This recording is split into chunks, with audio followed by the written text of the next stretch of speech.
Bonjour à toutes et à tous. Alors aujourd'hui nous allons aborder un chapitre du programme de CS1 qui est assez négligé par les étudiants majoritairement parce qu'il n'y a pas trop de calculs, c'est vrai, c'est pas un chapitre très calculatoire, il n'y a pas non plus de grands théorèmes qu'on va devoir apprendre, il n'y a pas trop de ça, mais c'est un chapitre quand même fondamental et ce à plus d'un titre. D'abord, parce qu'il introduit des outils qu'on va utiliser absolument systématiquement dans le reste des chapitres qui vont venir, et que ça permet aussi de faire un pas en plus dans l'abstraction mathématique, sans doute que vous avez déjà commencé à faire avant en première, en terminale scientifique. Mais là, vraiment, on va rentrer un peu plus dans cette abstraction, je pense. Et alors, cette abstraction, elle se fait au prix, mais fantastique, de l'introduction de beaucoup de symboles mathématiques en fait. Il ne faut pas avoir peur de ces symboles, même si bien sûr, ils peuvent parfois mettre un peu mal à l'aise. Tout d'un coup, on a sur une copie, dans un exo, je sais pas, toute une ligne avec que des quantificateurs, parce qu'on va parler de quantificateurs aujourd'hui, entre autres, avec plein de quantificateurs, on se dit, punaise, il y en a absolument partout, c'est terrible. Il faut pas, on va voir, on va désapprendre cette peur et ce malaise. D'autant plus que les symboles mathématiques sont en réalité des outils très utiles et tellement efficaces, enfin je veux dire en mathématiques, et ce dont il faut aussi se rappeler, je pense que c'est légitime de parler de ça, c'est que tout ce qu'on va étudier là, et en particulier les quantificateurs, c'est le résultat, ce sont le résultat plutôt, d'un cheminement de la pensée mathématique, historiquement. Enfin, historiquement, c'est ça, quoi. Et c'est absolument fantastique d'ailleurs d'étudier ça. Euh, euh, ce qu'on va étudier là, enfin, ce sont des outils géniaux qui ont été inventés, créés euh, par des mathématiciens fantastiques. Bon, on ne va pas faire l'histoire des mathématiques, mais il faut bien se dire, hein, je pense, donc, que c'est le résultat d'un cheminement de pensée et de la recherche d'un perfectionnement de l'écriture mathématique de la part des plus grands mathématiciens de tous les temps. Et donc on a quand même une chance extraordinaire parce qu'il y a 200 ans, on n'avait pas ces outils qui sont fantastiques. Alors que nous, on les utilise, excusez-moi, je baisse, on les utilise de façon quasiment normale, comme si de rien n'était. Mais il faut bien se rappeler que non, c'est vraiment des outils, c'est un arsenal absolument fantastique que les mathématiciens ont mis du temps à élaborer, comme les nombres par exemple. Qu'est-ce que c'est qu'un nombre? Enfin, c'est fantastique, l'histoire des nombres, mais c'est hors sujet. Je vous conseille vraiment d'étudier, enfin de regarder un peu ça aussi, l'histoire des nombres, c'est fantastique. Mais on n'est pas là pour ça. En tout cas, on est là pour apprendre à utiliser cet arsenal si puissant qui constitue plutôt le raisonnement mathématique. D'abord, on a les propositions et ensuite, on va étudier les quantificateurs. Alors d'abord, je disais les propositions.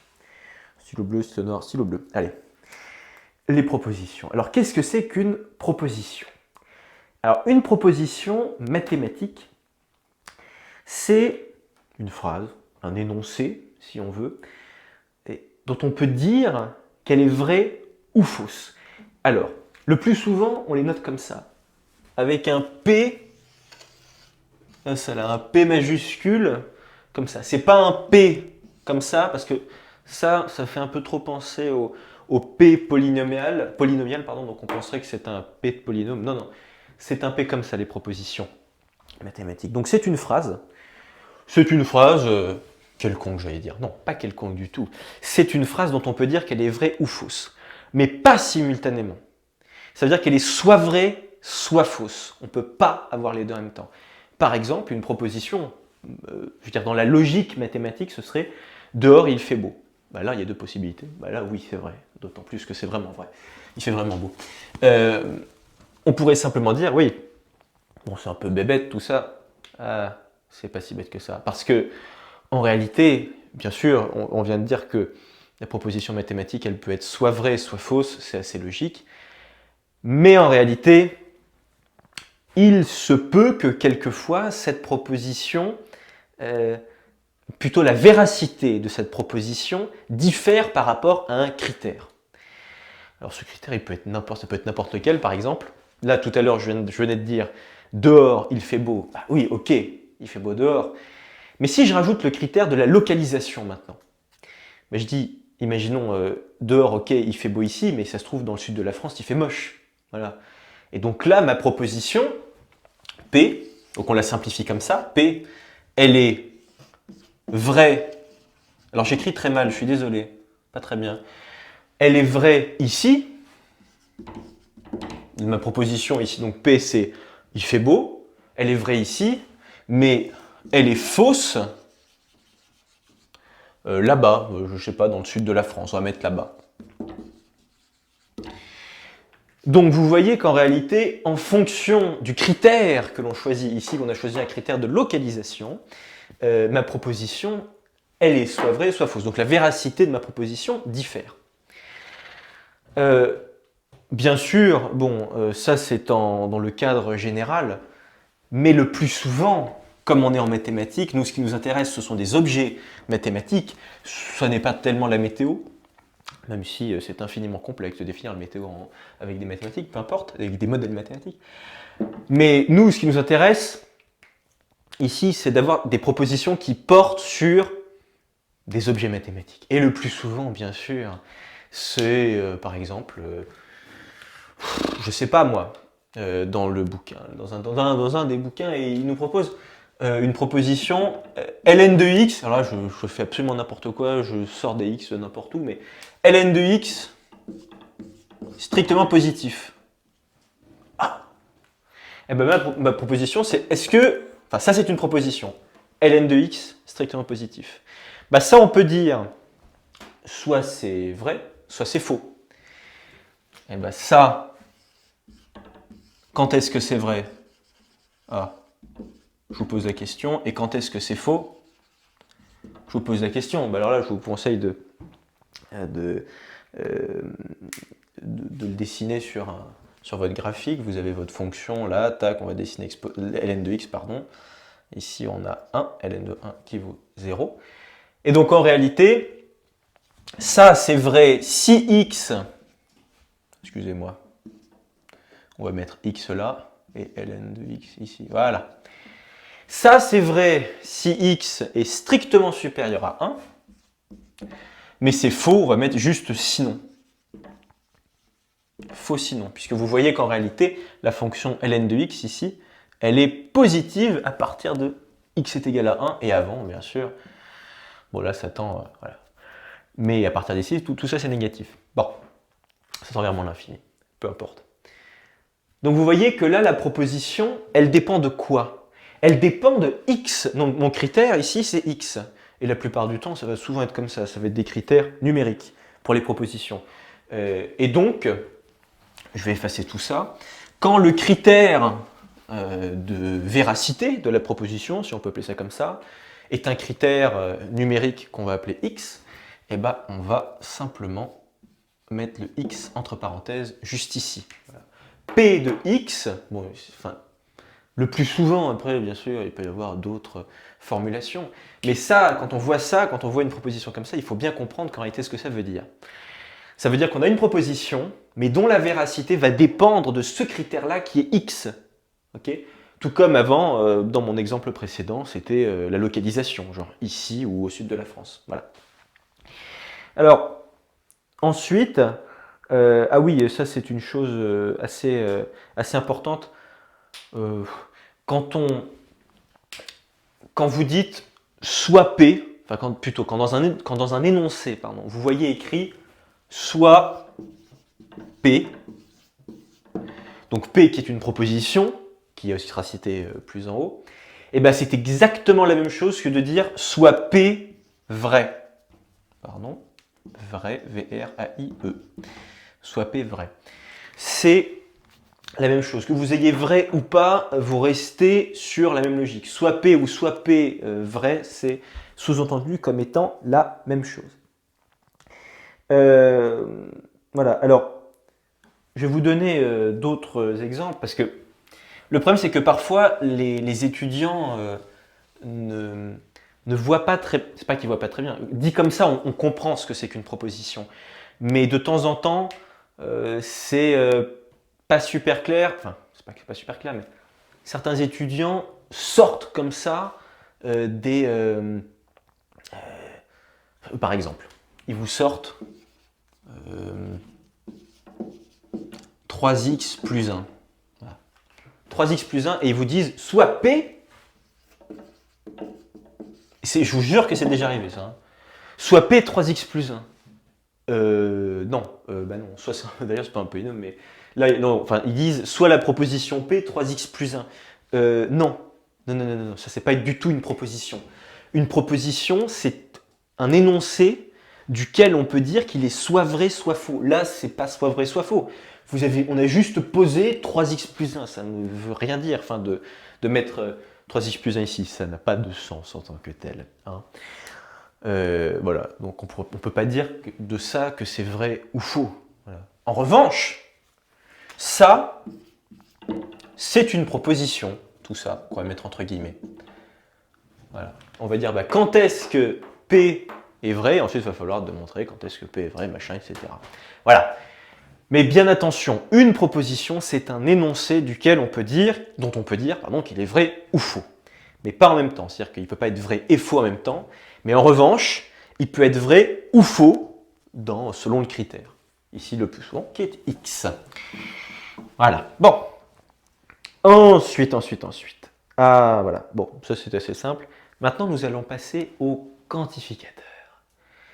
Alors, les quantificateurs, c'est quelque chose vraiment très important, et quand je dis vraiment très important, il faut aller voir les jurys, les comptes rendus de jury, je ne sais plus comment on appelle ça comme ça, ouais, je crois que les comptes rendus de jury, qui vous expliquent que les quantificateurs, c'est une horreur chez certains étudiants qui ne les mettent absolument pas et qui font sortir du chapeau des nombres dont on ne comprend rien de rien.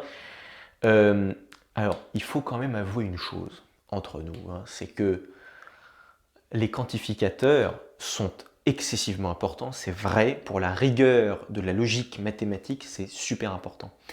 Mais si vous parlez par exemple avec un Américain ou un étudiant en mathématiques américain ou un étudiant en mathématiques anglais, bon peut-être pas en mathématiques, mais bref en physique ou je sais pas trop quoi,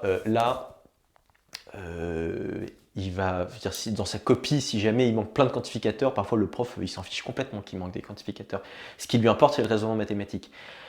En France, je vous jure que les quantificateurs, c'est la base, c'est-à-dire la base, mais vous devez vraiment maîtriser ça, quoi, parce que c'est super important. Et il faut se l'approprier un peu comme on s'approprierait les lettres ou le vocabulaire d'une langue nouvelle. Alors des quantificateurs, nous on va en utiliser 3 principaux. C'est celui-là. Alors c'est des symboles. Hein. Là, ça c'est un A renversé. Ça c'est un E renversé. Et ça c'est un E renversé avec un point d'exclamation. Voilà, c'est 3 grands symboles mathématiques que nous allons utiliser quasiment systématiquement. Le premier, ça veut dire pour tout. Bien sûr, je vais revenir après à ce que cela signifie pour tout. Ça veut dire il existe au moins. Il existe au moins 3 petits points. On va mettre 3 petits points ici parce que vous allez voir qu'après on va mettre autre chose. Et ça, c'est il existe un unique. Un unique. Bam. Voilà. Pour tout, il existe au moins, il existe un unique. Il existe un unique quoi? Et bien là, on va utiliser justement des objets numériques, des objets mathématiques. Par exemple, pour tout x, ça vous allez le voir absolument partout, il existe n, il existe un unique w, voilà, etc. Des trucs comme ça, un peu bizarres, un peu barbares, qui sortent de... Vous avez des... Soit dit en passant, pardon, là vous remarquez que dans absolument tout ça, j'utilise absolument jamais de nombre. C'est pour ça que ça peut faire un peu peur chez chez certains, parce qu'on se dit, mon Dieu, mais on ne fait pas des mathématiques, il n'y a plus de nombres. Il y a très peu de nombres, en fait, en prépa. Enfin, bien sûr, il va y en avoir beaucoup, mais c'est pas... le pas dans l'abstraction qu'on va faire, il est là, justement. C'est lorsqu'on va utiliser tous ces quantificateurs-là et qui vont nous permettre, justement, de sauter un pas, mais incroyable. Alors, qu'est-ce que ça veut dire tout ça? D'abord, on va étudier le pour tout. Ça va être plus simple, on va faire comme ça. Pour tout. Par exemple, imaginons, on va faire ça. Je vais vous donner une proposition là qui est vraie. Je vais vous dire que pour tout x qui appartient à R. Alors ça, normalement, vous devez être, si vous avez fait le terminal S, vous devez être au point avec cette notation, le appartenir et R. Ça, c'est un ensemble non dénombrable, on le verra plus tard. Et ça, c'est le symbole appartient, au cas où. Voilà. Donc, pour tout x qui appartient à R, je vais écrire quelque chose, une vérité absolue. X au carré plus 5 est strictement positif. Alors là, je viens de... Ça, c'est une proposition que j'ai mise entre guillemets. Voilà, que j'ai placée entre guillemets. C'est une proposition qui est vraie. Donc ça veut dire qu'en réalité, pour tout. C'est-à-dire que quel que soit le x que je prenne dans R, que ce soit... Alors R, il faut se rappeler que c'est la ligne comme ça. Là, on va mettre 0. C'est absolument tous les réels que vous avez ici sur cette ligne-là. C'est-à-dire que vous allez jusqu'à moins... Ça va de moins l'infini jusqu'à plus l'infini. Vous pouvez choisir absolument n'importe quoi, des décimaux, des irrationnels, tout ce que vous voulez. C'est dans R, c'est pas dans C. Attention, on y reviendra après. Pour tout x qui appartient à R, ça veut dire peu importe le x que je choisis, peu importe le nombre que je choisis ici, et bien ça, ce sera toujours juste. Par exemple, si je choisis, je sais pas, moins 3, ok, et ben moins 3 que je le mets au carré, moins 3 au carré plus 5, alors soit en passant, au passage, moins 3 au carré, ça fait 9, parce que moins par moins, ça fait plus, comme vous le savez. 9 plus 5, si je ne me trompe pas, ça fait 14. Et 14, bien évidemment, excusez-moi, c'est strictement positif. Donc ça veut dire ça. Pour tout, il faut aussi le comprendre comme peu importe le x que je choisis dans R. Pour tout x qui appartient à R, c'est à peu près la même chose. Ça, c'est toujours vrai. Voilà. C'est comme ça qu'il faut le lire, c'est comme ça qu'il faut le comprendre. Pour tout, c'est-à-dire peu importe l'objet que j'ai ici, x, ici en l'occurrence, peu importe le x que je prends dans R, j'ai toujours ça. Voilà. Donc voilà, ça c'est pour le pour tout. On va passer... Ah bah parfait, on va passer à ça. On va passer à il existe. Il existe au moins. Alors, maintenant on va passer à ce symbole-là. Ah oui, excusez-moi, j'ai oublié quelque chose. Si jamais si vous n'arrivez pas à bien retenir ce symbole-là qui veut dire pour tout, dites-vous qu'en fait c'est un A renversé et que A en fait en anglais c'est all. Je vais le mettre ici. Sa signification en fait c'est, enfin je pense, all. Voilà, pour tout c'est en anglais tous. Hein. Voilà, peu importe le x que je choisis dans R, c'est toujours vrai, ma proposition. Maintenant, on passe à ce il existe, c'est un E inversé aussi qui vient du esti grec, peu importe, qui est le verbe être, l'un des verbes être grecs. Imaginons qu'on va prendre, oui, bon, bah ça me paraît très bien. Il existe x qui appartient à. Alors, il existe au moins un x, pardon. Ça, c'est la grosse faute. Je viens de la commettre. Je suis tout à fait énervé. Il existe au moins parce qu'il peut en exister plus qu'un. Et il faut bien le préciser ça. Il existe au moins un x qui appartient à l'intervalle 0 plus l'infini, tel que, alors il propose quoi? Oui, bon, bah parfait. X carré moins 6x plus 1 est égal à 0. Alors ça, oui, alors ça se lit vraiment comme ça.